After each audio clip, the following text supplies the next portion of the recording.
Hey, welcome to my channel, Nancy Ann with Simply Beautiful Sourdough. I'm going to be scoring a small little boule today. I'm using my Bread Basic silicone mat as always. I have an affiliate link down in the description. Be sure and use the code SIMPLY10 to save 10% off of getting your own. Nice long handles, you don't burn your hands, and it's 9.5 inches round, which is quite large, so you can do both boules and batards with the same one. Okay. Let's flip this out. Whoops, I moved to the camera. All right.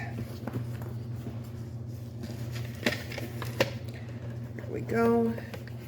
I'm going to do a rose today because it's something I haven't done in a while. And I like doing roses. They're really not that difficult, to my way of thinking. I realize difficult is relevant to the person. Here we go. Just get that wet. I'm going to let it soak in a little bit like I always do. Wipe off my hands whilst it soaks. I'm talking like I'm from the 1600s. All right. Now the rice flour.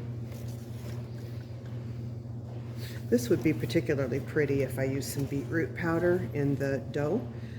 That pink, I think, with the rose would shine through really pretty. I considered doing a Christmas theme one since it's Christmas time, but this is such a little boule, and I wanted to do something I was sure about and I was sure would fit on here. So, just real quick. So with roses, whoops, dogs. There, that's Ruger. Sorry. With roses, you're going to keep everything going kind of in the same direction. Ruger, calm down, buddy. It's okay. There's nothing going on.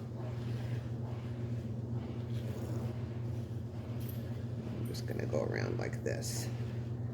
And the reason why I'm doing this, honestly, I could probably do this without an outline, but I want to do something on the outside, and I want to make sure I have enough space for it. So this right here will not be my main score. Okay, and now I'm going to take, kind of do a line. I think I'll do a dipped line. I'll just make it go around. I guess I could have done my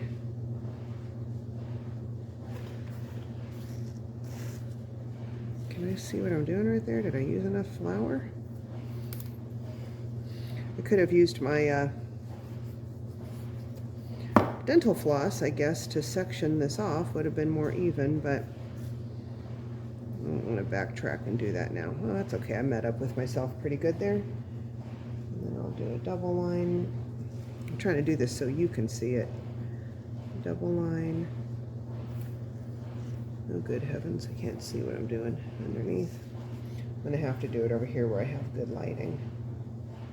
I do have a ring light for my unboxing channel, my fashion unboxing channel, but it's a little awkward, I think, to use up here facing straight down on the counter.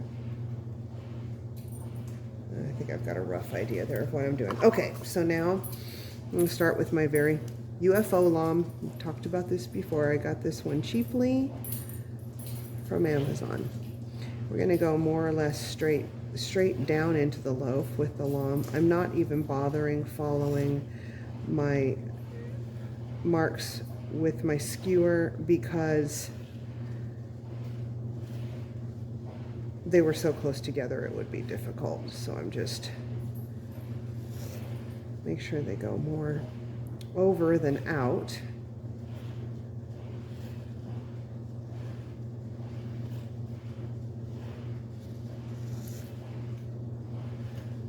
I guess maybe when I get a little further along, I won't need the safety net of using the skewer so much.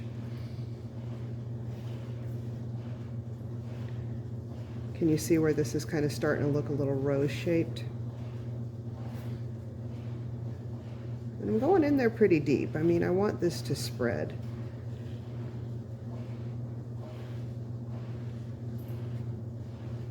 Fortunately, roses don't grow perfect. So if I'm not scoring perfect, it's okay.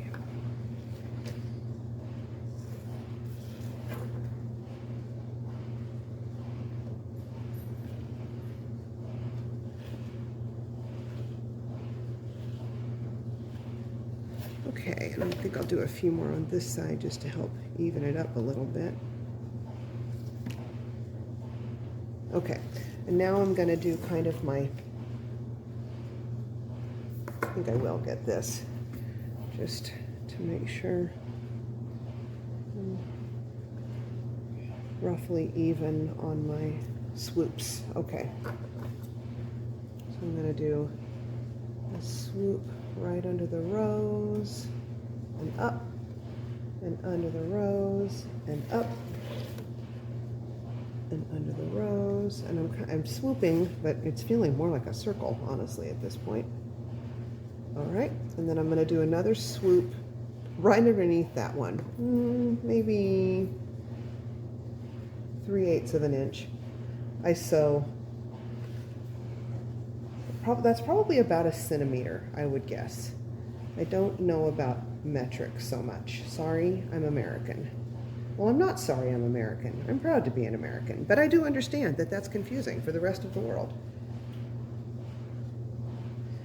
So these are my main scores down here, and I want them to be nice and deep so that rose doesn't tear apart too much, if at all possible. Again, sourdough does funny things once it hits the oven.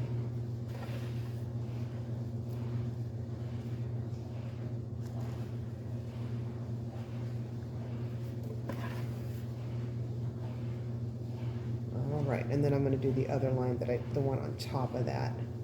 This one right here, the one that goes, it's going to make the line. You'll see I have a diabolical plan with these.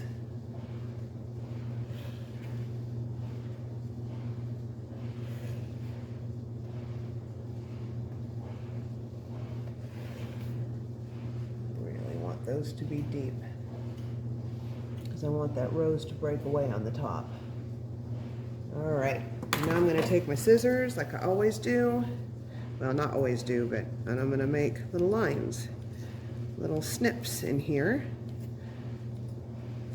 so that it almost looks kind of polka dotted or around the bottom.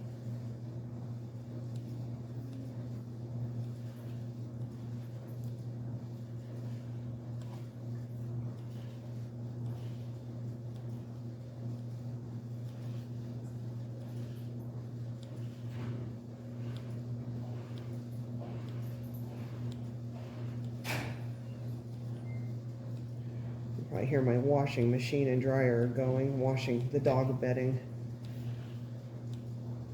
Okay, and there we go. There's our rose. Now let me see if I can touch it up inside.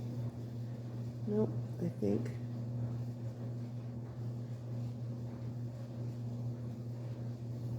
think we're good. Alrighty, see it when it comes back out of the oven. Time to see how that rose came out. Are you ready? Okay, there you go. Can you see the rose on the top now? This doesn't look quite like I wanted it to, quite honestly. But we got good oven spring for sure. I got a rose sitting on top with little dots underneath. So it's going to join its friend over there on the cookie sheet and bake at 425 for 10 to 15 minutes. Until it's as brown as I want it. Okie doke, thank you for watching. Well, here we are with our rose loaf. I think this is the best angle. So what I learned with this is I should have done the only deep line under, and I should have left this loosely attached at the top, not so deep, because I think then it would have risen up, and that would have been like a line of beads around the rose. Here we go, round. So that's it. All the way around. Here she is from the top. This one will be the video before this. So there you are. At least you have a rough idea of how to do a rose loaf. We'll try this one again and do better next time. Thanks a bunch for watching. If you haven't already, and you would be willing, please like, comment. I love the comments, and subscribe. Thank you so much for spending a little bit of your time with me today. Bye-bye.